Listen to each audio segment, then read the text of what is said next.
So hello everybody, my name is Yahya Ethawi and I am a consultant neonatologist, and at the same time I'm a research advocate. And this session is the third session of a series of sessions about research. Now this session is really tough and hard, so you need to hear it, and I'm going to ask a few questions to keep your pace with mine. And I hope when I record the session and upload it on YouTube, you hear it more than one time, because I think at this time, mostly you can not digest more than 20% of the session, and you need to repeat it at least 3 times to really understand it, because it's really a tough subject, need lots of subjectivity and lots of imagination. It like doing an ultrasound. You have to imagine the picture. You're getting a 2D and 2Ds, and then you have to conceptualize it in your brain to 3D. Same here, you have to conceptualize the hypothesis. So what is hypothesis testing? Now, my objectives in this talk is to define the research hypothesis. What is it? And then explain the operationalized or the measurement of the variable in the study. Once we define the hypothesis and determine the variables, we can state the null and alternate hypothesis. Once we do that, we need to go to the significant level. And then you have to decide, is it 1 or 2 tails prediction? And now it looks like jargons when I talk, but with time you will. And then we need to look at the curve of distribution. Is it normal or is it skewed? Is it normal or not? And now I'm sure with Corona, most of people have heard about the normal distribution curve, plumbing it up or flattening it down or stretching it out. There is lots of talk about the normal distribution curve related to Corona. And then we need to talk, once we decide all that, we need to select the statistical test that we will use to test or validate our variables. And then when we select the test, we need to run it. And at the end, once we interpret the data, we need to reject, or sometimes we fail to reject the null hypothesis.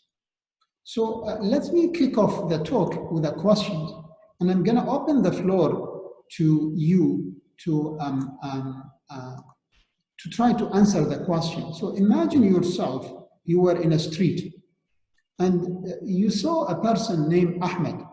Ahmed was walking in the street. You were there, but the next day you don't remember if you saw Ahmed or not.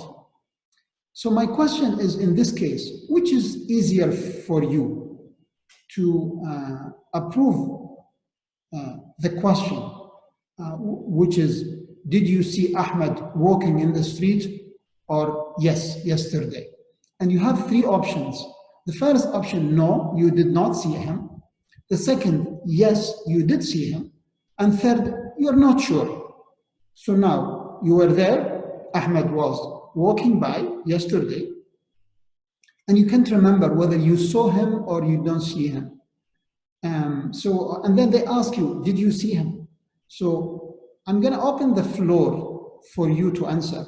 Did you? Yes, I saw him. No, I did not see him. And I am not sure. Which one of these questions you think is easier to answer? You can answer with more confidence. So if you need to, if you, any volunteer want to answer the question, I'm going to unmute you. So any volunteer to answer the question? I'm not sure. You're not sure. Why you select this question, this answer?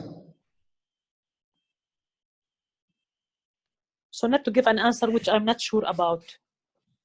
Yeah, you're not sure, but why you select you're not sure? Because you don't need to approve it, right? Not to give wrong answer. Yeah, you don't need to approve it. You don't need approval, right? But when you say no, you did not see him, you need to approve that, right? When you say yes, you saw him, you need to approve that. So easier to say, no, I am not sure. I don't know. I did not see him. There is no difference. Okay? There is no difference. I don't know. So that's the null hypothesis. Because people say, why we say null hypothesis? Why we don't say yes or no? Because yes and no, it's very difficult to approve. So it's best to say no, I did know, I'm not sure, there is no difference. I'm not sure there is a difference or there is no difference. Okay, I'm not sure. That's summarize all the. So if you understand this question, then you understand the null hypothesis. So what is the measurement? How we define a measurement of the study? When we decide to measure or clarify the operationalize or the measurement of the study, it's usually three factors. First factors when we decide how to measure is the internal validity. And internal validity means if I repeat this study in the same place, okay, what is the chance that I will get same result? Okay, so if I throw a dice, okay, and I get a dice of 3 faces, and I got face 2, what is the chance if I repeat the same, I will get face 2? So that is called internal validity. Then the second,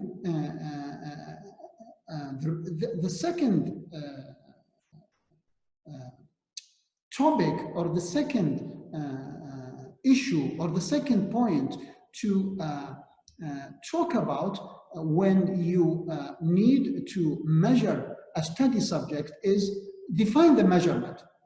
Once you define it, you need to know how to measure it. Once you have the measurement and you decide how to measure it and you measured it, you need to test it. You need to validate it. Okay, is your testing correct or not? So I'm going to ask another question. How do you measure the intelligence of students in a class? So if you know the answer, or if you want to answer, you can unmute yourself, answer, and then mute yourself. How you measure intelligence of students? Dr. Alama Muhammad, by IQ. You use IQ, great. So you can use IQ. What else? Any other thing to measure? By his marks or his degrees on the exam. By what, sorry? His marks or his degrees during the exam. Oh, you can have the marks. Yes, you have marks from 0 to 100 or from 0 to 10, and then you mark them. Any other way to measure intelligence? Daily performance. What? Daily performance. Daily performance. So how do you measure the performance? So that's, you decide the measurement is performance, but how do you measure the performance? By way of the answering the question, the way how. For example, by interacting with the teacher, or by listening to them, or by staying calm in the seat. So these are the performance, right? Being attentive, being interactive, being quiet and listening. These can measure the performance. So that's a way to measure intelligence. Okay. Yeah. Okay. Yeah. Another way to measure intelligence is emotion. So how you can control emotion? Like, for example, if you are a football player or basketball player and somebody pissed you off, then how you control your emotion? That's called emotional intelligence. So there are many ways to measure intelligence in a class. Okay, but now you can see we have 4 answers and each one selected something to measure. And therefore, the operationally defining the study or measuring the study is subjective because it depends on the person. Now, sometimes you look to others. So if I ask you a question, how you measure the intelligence, you said IQ. Why? Because you've read it somewhere else. Because somebody published something about it. So then when you choose the measurement of a study subject, it depends on subjectivity, whether you like it or not, and then you review other literatures. Okay? Now, let's give an example of measuring IQ, of intelligence is IQ, or we can measure the emotional intelligence. But neither IQ nor the emotional intelligence are actually the intelligence. They are variables. We use them as a proxy to measure the intelligence. It infers, it gives us indirect assessment of intelligence. So therefore, when you want to measure study of a topic after you generate your research question, it's worth to go and search in literature how they measure. So you have your population, and we will talk about sample size and population, and you have your primary outcome and secondary outcome. But before you decide on your secondary outcome, you need to go to the literature and see how people selecting these outcomes and how they select their subject, how they select their individuals, how they select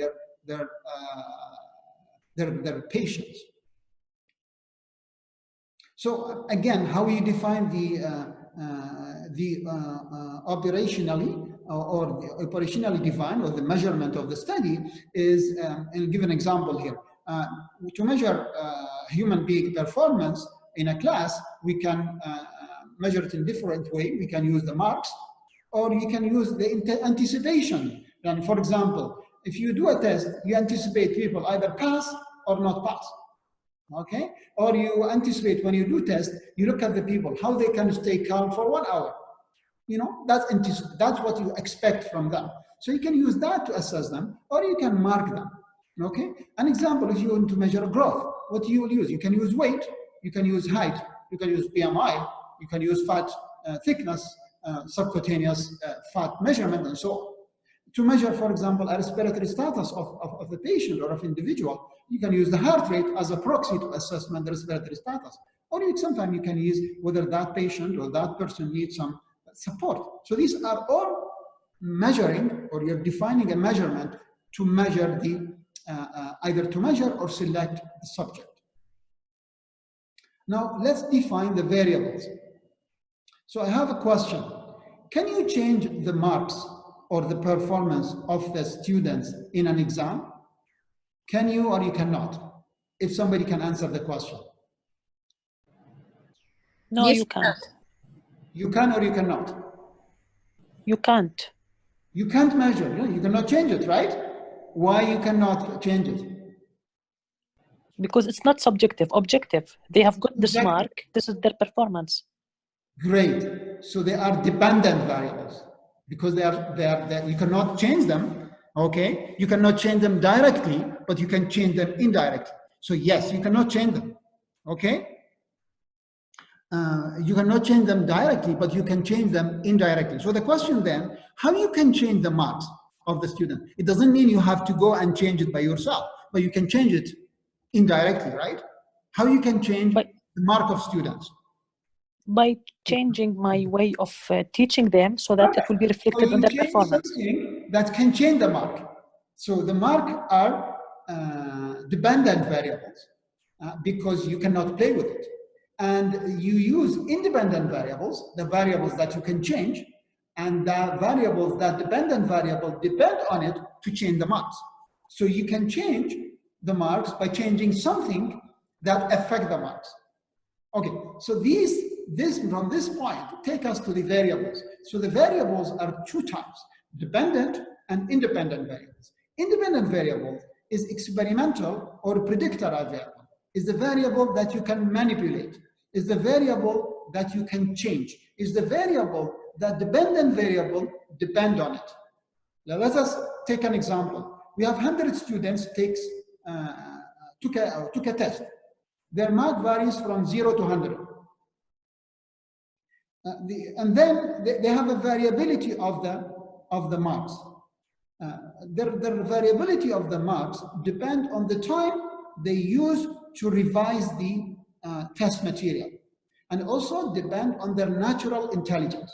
So there's two variables that can change the marks of the students. Now the marks of the students, okay, are dependent variables. The variables that we cannot change, but they depend on something independent that affect the dependent. So the dependent variable are the mark, the independent variable are time and intelligence. So the independent are revision time or natural intelligence, where dependent marks, the dependent variables are the mark. So the dependent depend on the independent. The dependent you cannot change, the independent you can play with, you can change. You can change naturally, and you can change, or you can change by yourself. So it can be experimental or non-experimental. So then it takes us to the question, how you can manipulate the variables. And remember, you only can manipulate the independent variables. How you can manipulate a variable or the variables? Any answer? Anybody want to answer? I repeat the question and repeat the test. You can repeat the test to see if the performance are the same. Okay, but you can change something, right? Yes. Yeah. So you change the independent variables, that the variables that you can change to. So for example, revision, you give them more time to revise. Okay. And because the some of the or I select people with very high intelligence to take the exam. Okay. Or I take people who have low intelligence to take the exam, and then I can manipulate the marks. I did not change the marks, which is the dependent variables, but I changed the independent to make the dependent change by itself. So, and then the answer, which variable you can manipulate, if yes? Different independent. source of knowledge. The independent variable.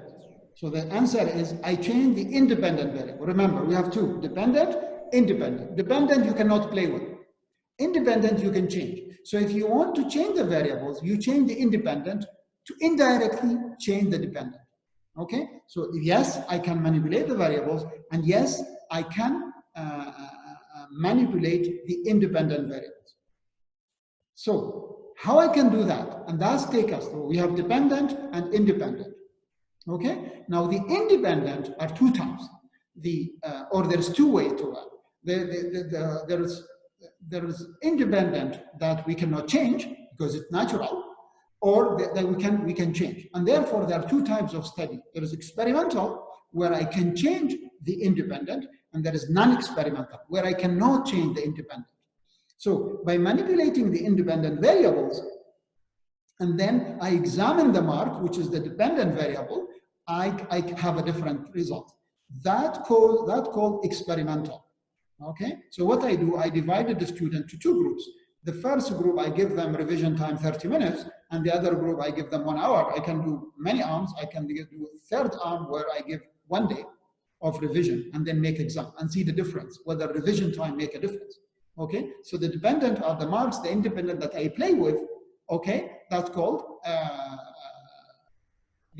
independent, and that's why it's experimental. Why, if I do it in non-experimental, I leave that to the student. So the student will decide what's the time of their revision. Okay, I'm not affecting them. Or if I want to, I fix the time for everybody and look at the marks. Okay, so I can do it experimental or non-experimental. In non-experimental, you do not manipulate the study. And the reason why you don't want to manipulate the study, because it's either impractical or ethically unacceptable. For example, we will speak about the same marks. Okay, so if I give 1 day revision for a group of students, and then I give another group of students 1 week. Okay, now and then there might be a difference in their performance and their marks, but that's ethically unacceptable to do that, because you discriminate between the students. Other example, if you use illegal or recreational drug, you want to, which is the independent variable, the variable that you can play with, and you want to measure the behaviors of these people, and that's the dependent variables. But you cannot give people a recreational drug and the other you don't give them just to measure them. Okay, so instead of that, you should have to do non-experimental. So you make a questionnaire and ask them, are you taking or you're not taking? Because you use the nature. Okay, so that's called, so remember, we have dependent, independent, independent that you can change, dependent you cannot change. The dependent depend on the independent, and the independents are of two types. The one that you can change, okay, and that's called experimental, and the one that you cannot change because of impracticality or because of ethically inappropriate.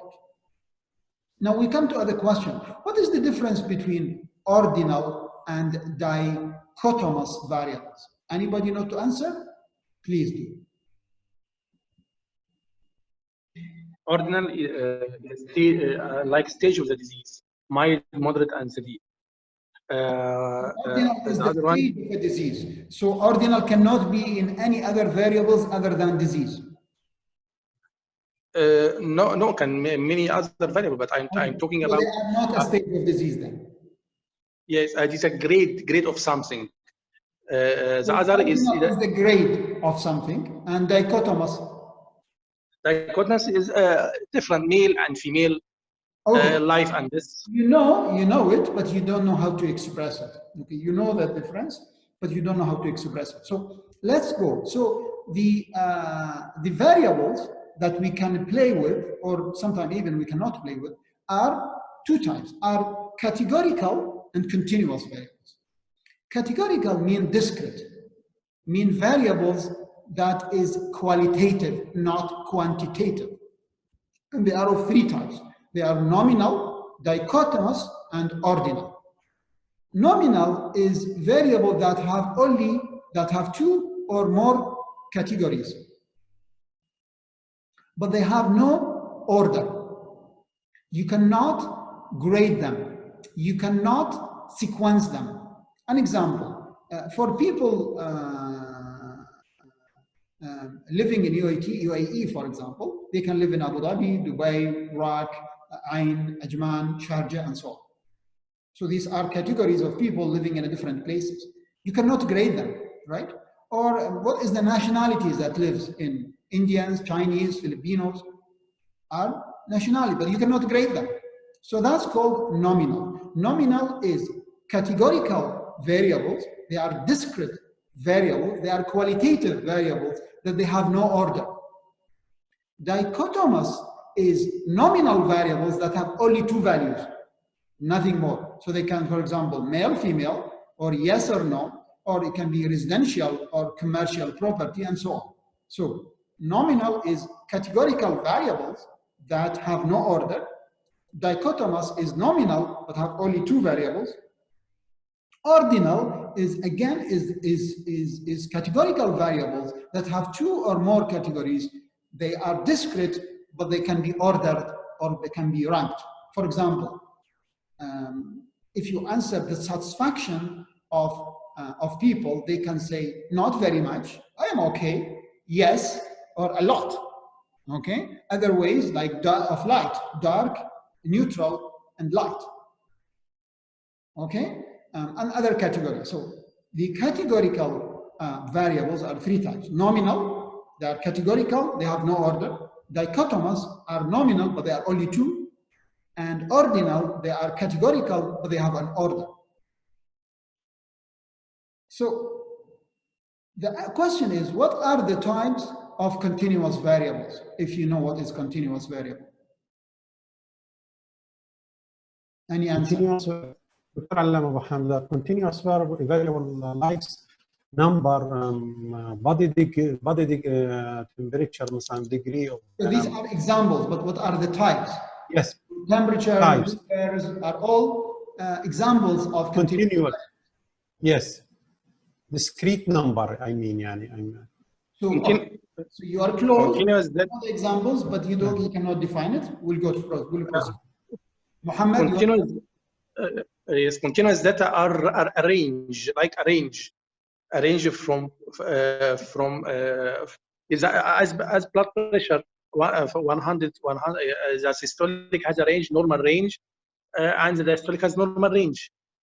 Okay, so I think you're misusing the word range, because range mean from to. It's not range mean from to. So the range of, for example, the range of student performance are from 0 to 100. They are not continuous. The range are a statistical validation of the test or a statistical presentation of data. So how we can present data? We can present like mean, average, median, range, percentages, frequency, and so on. Okay, these are how to present the data. So range is a way to present the data. It's not defining the data. But I think you know it, but you're misusing the term range. Now let's go. So remember, we said the data are either categorical or continuous. The continuous variables are quantitative, not like the categorical where they are qualitative. Okay, there are two types. They are either interval variables that Alam and Muhammad was speaking about, or they are ratio variables. Okay, what is interval? Interval variable is a continuum. is a variable that has numerical values, is a variables that there is a measurement or there is a numbers between each variable. An example, if we take the temperature in Celsius or Fahrenheit, we can measure, let's say we measure 20 degrees Celsius and 30 degrees Celsius. Now we can put a sequence of a continuum between 20 and 30. We can say 21, 22, 23, 24. Even we say 20 and 21 degrees Celsius, we can say 20.1, 20.2, 20. So there is always continuum. There is always numerical values between these two variables. And that's called interval variables. The ratio of variables, there is no continuum, but there is a relation between each variable. Okay, so for example, we say 10, or we can say Ahmed is 20% taller than Muhammad. So there is a relation, but they are not continuous, or they are not continuum. But both of them are continuous, but there is. So again, the continuous variables are either interval variables or ratio variables. The interval, there is a continuum, there is a numerical values relation between each number, between two numbers, and the ratio, there is no continuum, there is a relation between them. The relation are called ratio. Okay, so the question is, there is a difference between when we say categorical and numerical? When you say in continuous variables, we say, if you remember, we say interval variables and ratio variables. And in discrete variables, we say nominal, dichotomous, and ordinal.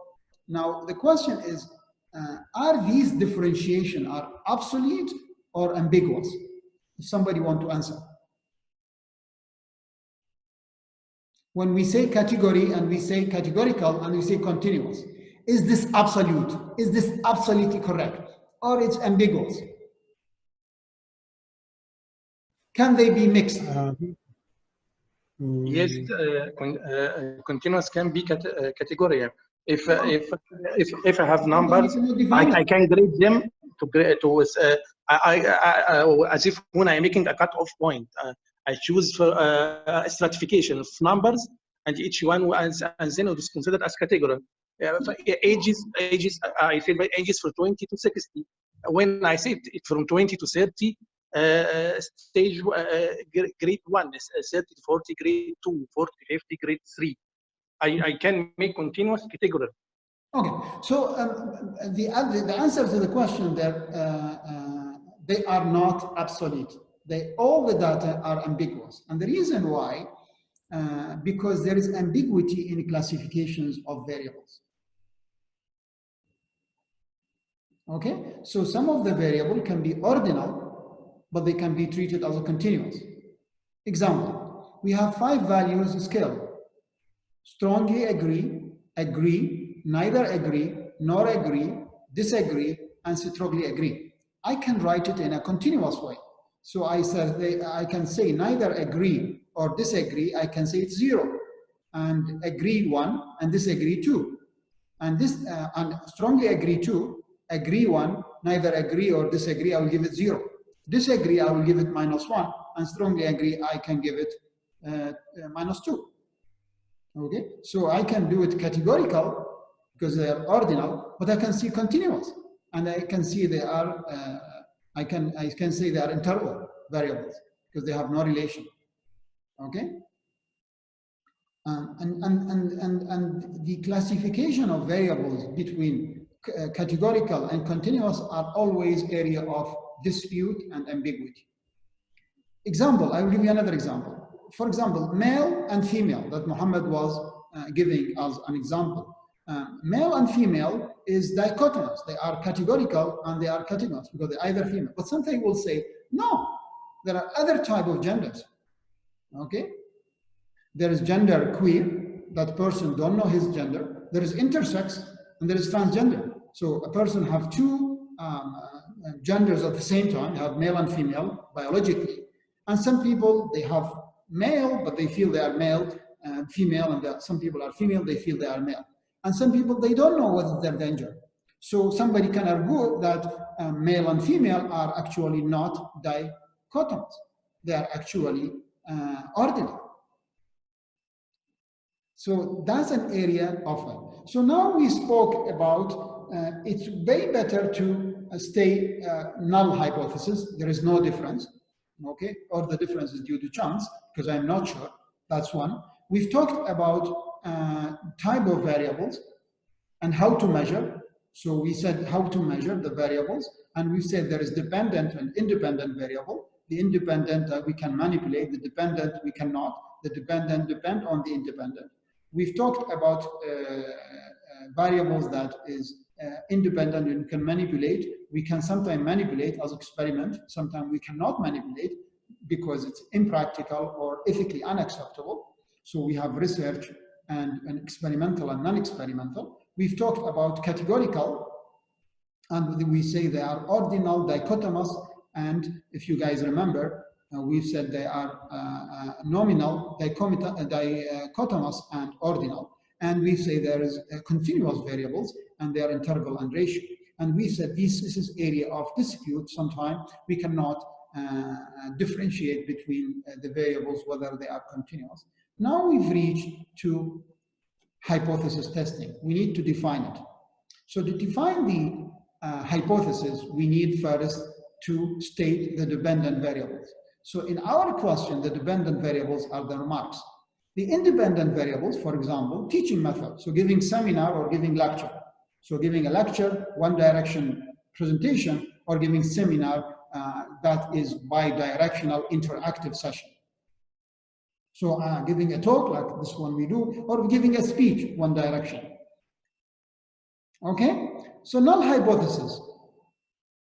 The null hypothesis are two parts, the null and the alternative. The null hypothesis is simply state, or it's a devil advocate. It said, I don't know. Like when we asked the question about Ahmed, whether you saw Ahmed or you did not see him, or you're not sure. So because if you saw him and you cannot remember, or if you saw him and you remember, you need approval. But if you say, I am not sure, you don't need approval.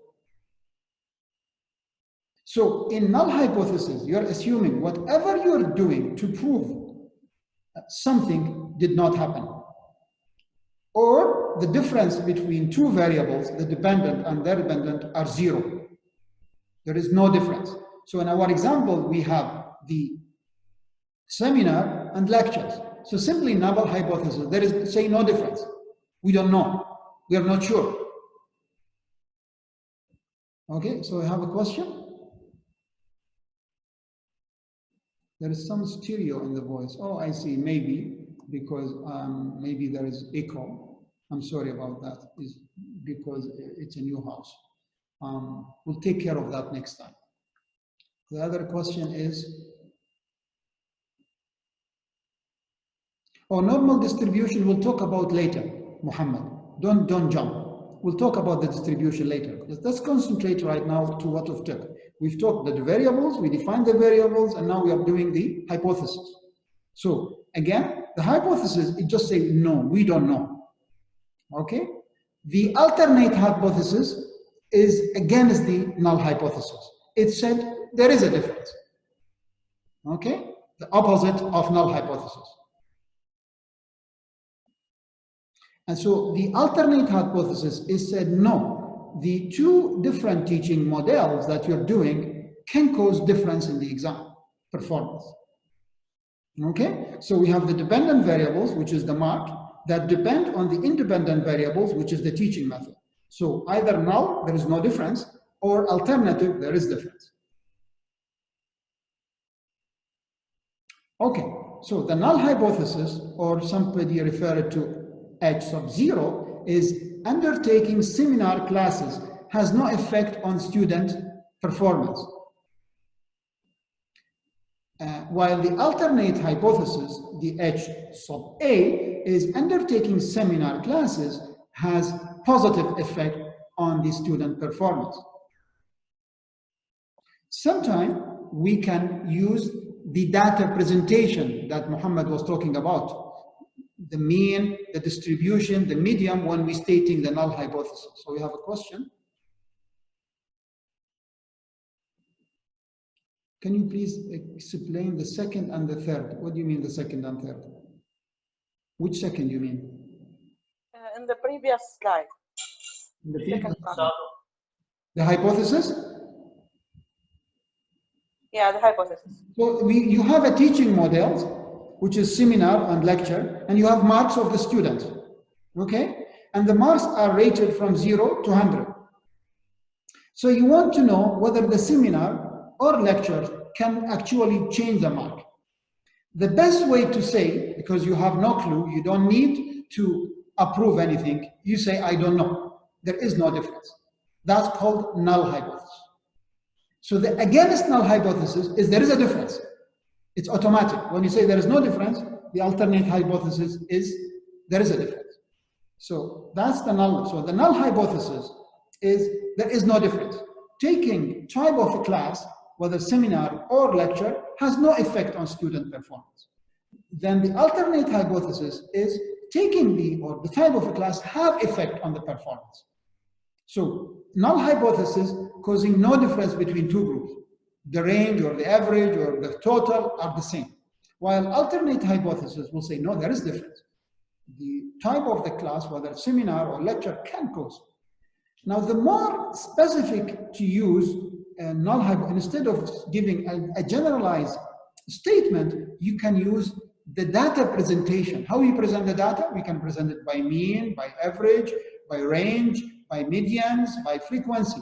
So instead of making it general, no, we will use the data presentation instead of the data, instead of the variables, instead of the dependent, we will use how we present the data. So we can, another way, the null hypothesis will be the mean of exam mark for seminars and lecture only teaching method is the same in the population. There is no difference. Then the alternate hypothesis will be the mean of the exam marks, whether they are seminar or lecture teaching method, is not the same in population. It can be positive, it can be negative. Okay?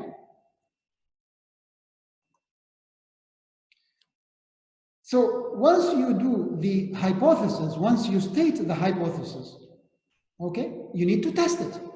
So when tested it, you need to find an evidence or develop a strategy to declare your support of either the null hypothesis or alternate hypothesis.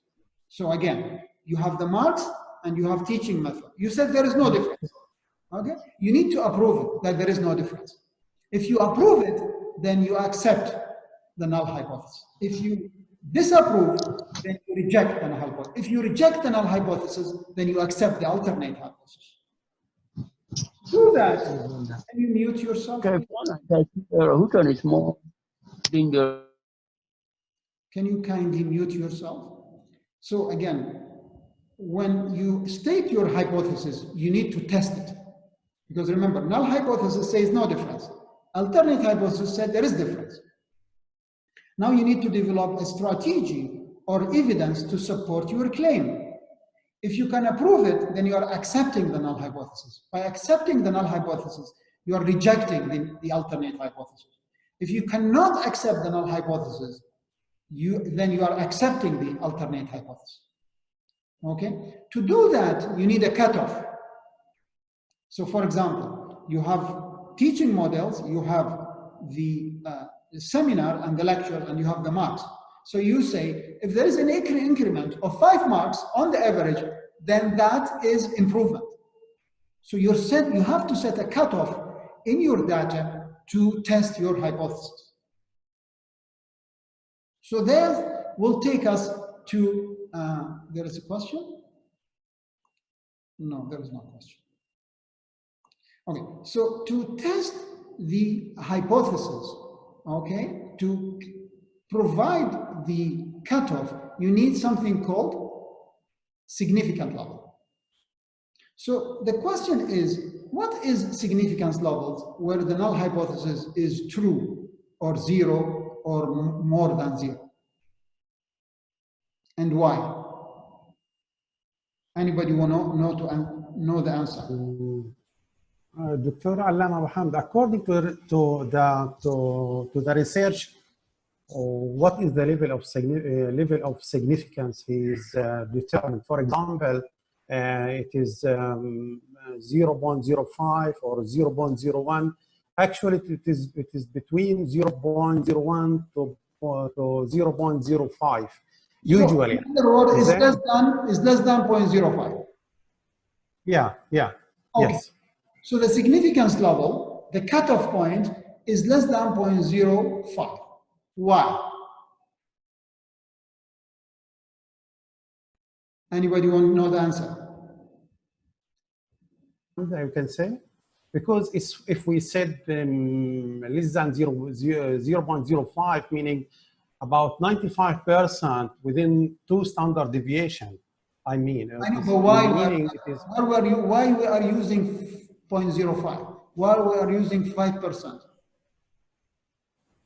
We can use 0.01. You can use anything less Because than most of the data distribution will be within this area, actually, within 2 standard deviation. But why? So the answer is we don't know. Okay, it's but just by convention. People used to it, and it's example. Remember, when we select our data, we look to the literature. We look how people. Okay. Now, when we do, for example, height, we say the normal for population is, let's say, 150 centimeter. But why? We don't know. Okay, because most of the people say that. What is the best color in the world? People say blue. For example, they say yellow. Why? Because everybody's saying that. But there is no evidence. There is no reason. So why is we don't know? People think that 5% is a reasonable cutoff between significance and non-significance, between the cutoff that we accept or reject the null hypothesis. Because before and after, there is difference and there is no difference. So I'm going to give you an example how. Imagine you have a dice and this dice have 20 faces. Okay. Now, what is the chance when you throw the dice, you get number 7? Anybody want to answer? So if you throw a dice, 1 over 7. No, you have 1 over 20. You have 20 faces. Okay. What is the chance you get number 7? 1 over 20 will be 5%. Over 20, so it's 5%. And that is the reason why we select 5%, because they thought that throwing the dice 20% is a reasonable repetition to tell you what is normal. Okay? And when you throw the dice 20 times, there is equal chance for all the numbers from 1 to 20 to occur at least once due to chance. And therefore, that 5% has no difference between the possibility of occurrence of number 1 and number 19 or number 12. All have same chance, 1 in 20. And people think if you repeat a measurement, if you repeat a test, if you repeat an action 20 times, okay, it's a reasonable repetition number, because at that time, all the repetition will have the chance to occur at least once. Now you can do same 10 times, or you can do it 100 times, okay? The more you do it, the better, okay? But the more you do it, then the more expensive will be, the more cost, because you need more, you need more resources, you need more sample, so people think that 5% or 20 times repetition of any action or measurement is a reasonable. It does not increase the cost, and it's actually representing the sample size or sample population of the test. And that's the reason why we select 5% as a cutoff. So let's go back to the level of significance. So level of significance is expressed as P, and P means probability. Okay, and how we measure P, it depends on the statistical test. How we select the statistical test depends on the variables. So how we select the variables depend on the study design. So study design will select the variables. By selecting the type of variables, you have to select a specific statistical test that suits the variables. Now, if persons say, how I do that? There is a software. You just select the study design, you select your variables, and it tells you what exactly the test of these variables to give you the probability. And that's take you either to standardized values or actual values. And somebody asked me was about Z-scoring. So Z-scoring, because the measurement of values varies, like for example, if you want to measure a lab test, let's say CRP, if you measure it in UAE, the measurement will be different from Egypt, from Iraq, from Canada. Okay, so if we use that measurement as a standard, that's called table of frequency. No, you said, then somebody else said that is not fair because the measurements are different. So he said, or she said, let's use a standard value. Okay, and then change the values between Egypt, Iraq, and UAE and Canada, and multiply it or change it in a way to be standard. That's called Z-scoring. So to get the p-value, you have a test. The test will get you the number and then compare it with a table. The tables are either the actual number or standard number. Okay? Now I don't want to complicate it. That's not our focus today. Our focus today is about null hypothesis, and then later on we'll speak about that. So to measure the level of significance, we need the p-value. The p-value is calculated by a t-test, or by a statistical test. The type of statistical test depend on the type of the variables. The type of variables depend on the study design.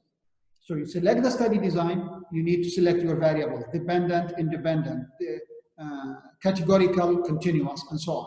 Once you select these variables and you put it in a test like any statistical program, it will tell you what is statistical test that you need to use to get the p-value. Once you get the p-value, you compare it to a table. The table can be real number or can be standardized numbers or Z-score. Okay, so let's give an example. If there is really no difference between the two teaching methods in population, giving that the null hypothesis is true, because null hypothesis there is no difference.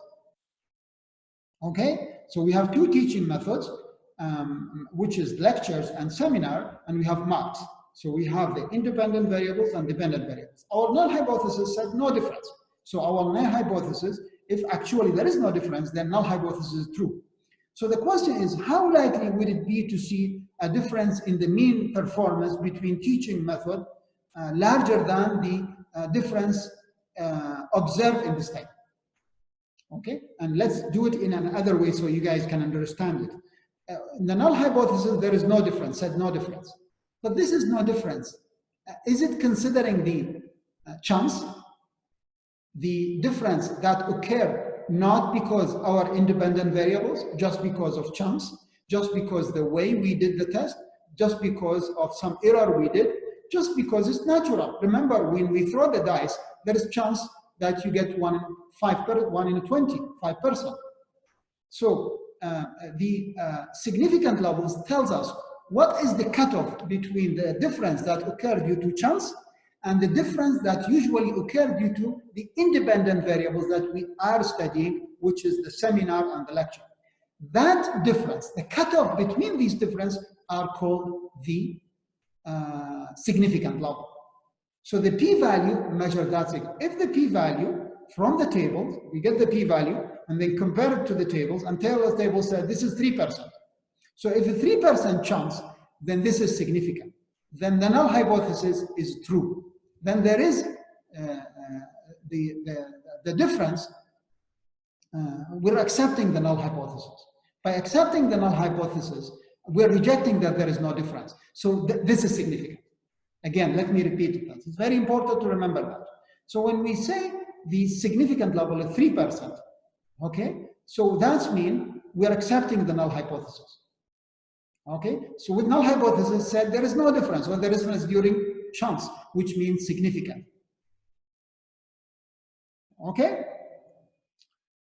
Now, the statistical significance that is measured by p-value depending on statistical test. That statistical test depending on the type of statistical, depend on the type of variables. The type of variables depend on the study of design. Typically, we use 5%. Why 5%? Because this is a reasonable number. This is by convention. This is because other literature said that. This is because that's the normal population. We accept 5 in 100 times or less to be just due to chance. Mean that typically 5% or less chance that the difference in the mean exam between the two teaching methods is just if the null hypothesis is true, is due to the chance. And by this, you are rejecting the null hypothesis, because the null hypothesis said there is no difference, and accepting the alternate hypothesis. So when you reject the null hypothesis, mean you are accepting the 95, mean you are significant. If you accept the null hypothesis, because the null hypothesis said there is no difference, or the difference due to chance. So let's make it easier in picture. So assume this line is, let me highlight it so people can see. Oh, sorry. So you can see this is 100%. These are our marks. So there is a cutoff, which is 5% from out of 100. So this is 95, this is 5%. This is significance level. Below this is significance. Why? Because difference due to chance. So you reject the null hypothesis, and we accept the difference is due to chance. We accept the alternate, and so that is significant. In this area, the significance or the difference is not due to chance. So we fail to reject. We accept the null hypothesis. We accept the difference is due to a steady factor. We reject the alternate. So this is significant, this is not significant. This is significant because there is steady. This is, we reject the null hypothesis and it is significant. Not significant, significant. Why it's significant? Because it's due to chance. So let's say the significance level in alternate way. If the chance was more than 5%, more than 5 times in 100, you would fail to reject the null hypothesis. And would you accept the alternate hypothesis? Remember, the null hypothesis said no difference. Example, if it's 0.03 or 3%, we would reject the null hypothesis and accept the alternate hypothesis. We reject it because it is at significant level, 0.3%, because less than 5%. The result we obtain could be too frequent for us to be confident that it was the two teaching method that had an effect on the exam performance. So a significant level of 0.01 is used rather than 0.01 or 0.1. The reason is because to get a significant level of 0.01, so if you get 0.5%, you need 100. But if you need 0.01, you need 5,000. If you want to buy 0.1, you need about 500. And therefore, the less you go, the more sample size you need. So using 0.5% of a significant level between accepting the null hypothesis or rejecting the null hypothesis, accepting the alternate hypothesis is 5%. And the reason is because that's a convention. The reason is because that's easy to be performed. The reason is because that's reasonably representing the sample size. So if you want to be practically confident in your result, you can set more significant level.